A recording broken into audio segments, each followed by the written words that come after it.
नमस्ते दोस्तों, जय मसीह की। क्या आप जानते हैं कि इतिहास में वो कौन सा व्यक्तित्व था जिसने बिना कोई तलवार उठाए दुनिया के अरबों दिलों पर राज किया? एक ऐसा इंसान जिसने नफरत करने वालों को प्यार करना सिखाया और मरने से पहले अपने कातिलों के लिए भी माफी मांगी। आज की यह कहानी सिर्फ एक धर्म की कहानी नहीं है, बल्कि यह कहानी है करुणा, बलिदान और उस अटूट विश्वास की जो असंभव को भी संभव बना देता है। मेरा आपसे अनुरोध है कि इस वीडियो में अंत तक बने रहें, क्योंकि अगले कुछ मिनटों में आप जो सुन रहे हैं वो आपके जीवन को देखने का नजरिया बदल सकता है। तो चलिए आज करीब से जानते हैं उस महान हस्ती को जिसे दुनिया प्रभु यीशु मसीह के नाम से जानती है। लॉर्ड जीसस की यह प्रेरणादायक कहानी देखिए, जिन्होंने दुनिया को प्रेम और आशा सिखाई। मेरे चैनल को सब्सक्राइब करें। आज से लगभग 2000 साल पहले, जब पूरी दुनिया अंधकार और रोमन साम्राज्य की गुलामी में डूबी थी, तब इजराइल के बेथलहम शहर के एक छोटे से अस्तबल में यीशु का जन्म हुआ।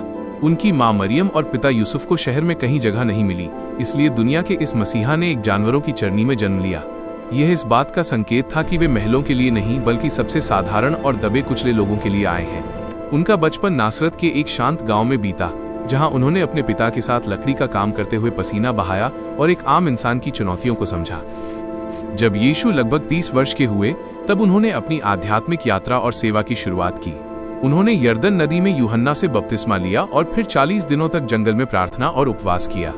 वहां से लौटने के बाद उन्होंने 12 साधारण मछुआरों और कामगारों को अपना शिष्य चुना और उन्हें मानवता की सेवा का पाठ पढ़ाया।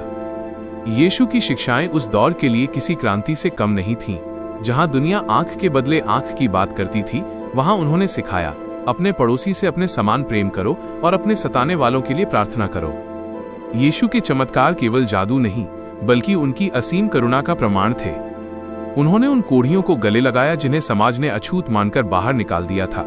उन्होंने अंधों को रोशनी दी, गूंगों को आवाज दी और यहाँ तक कि लाजर जैसे व्यक्ति को जो मर चुका था दोबारा जीवन दान दिया। एक बार तो उन्होंने केवल 5 रोटियों और 2 मछलियों से 5000 से भी अधिक भूखे लोगों का पेट भरा। उनकी लोकप्रियता इतनी बढ़ गई कि हजारों लोग उन्हें सुनने के लिए मीलों पैदल चलकर पहाड़ों पर पहुंच जाते थे। लेकिन ये रोशनी उन लोगों को चुभने लगी जो धर्म के नाम पर नफरत और व्यापार कर रहे थे। उस समय के कट्टरपंथियों और शासकों को लगा कि यीशु उनकी सत्ता को चुनौती दे रहे हैं।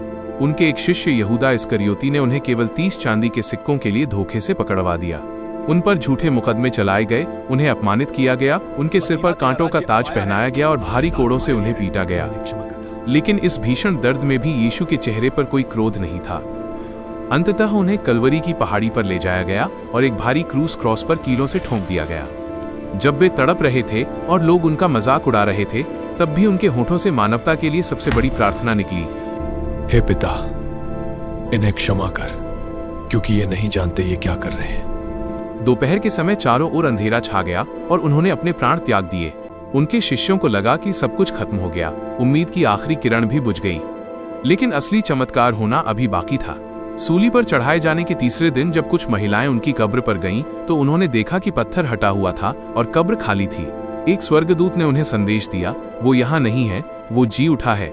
यीशु मृत्यु पर विजय पाकर जीवित हो उठे थे। उन्होंने अपने शिष्यों को दर्शन दिए, उनके साथ भोजन किया और उन्हें दुनिया के कोने कोने में प्रेम और शांति का संदेश फैलाने की जिम्मेदारी दी। 40 दिनों के बाद वे स्वर्ग की ओर उठा लिए गए। दोस्तों, प्रभु यीशु मसीह की ये कहानी हमें सिखाती है कि चाहे दुनिया कितनी भी नफरत से भरी क्यों न हो, प्रेम और क्षमा ही वो ताकतें हैं जो इसे बदल सकती हैं। आज हमें शायद किसी चमत्कार की जरूरत नहीं, बस उस दया और भाईचारे की जरूरत है जो उन्होंने अपने जीवन से सिखाया। अगर इस कहानी ने आपके दिल को छुआ है, तो इसे अपने दोस्तों और परिवार के साथ जरूर साझा करें। कमेंट में अपनी राय जरूर दें कि इस कहानी के किस हिस्से ने आपको सबसे ज्यादा प्रभावित किया। मिलते हैं अगले वीडियो में। जय मसीह की शांति आपके साथ रहे। क्या आप चाहते हैं कि मैं इस कहानी के लिए कुछ बैकग्राउंड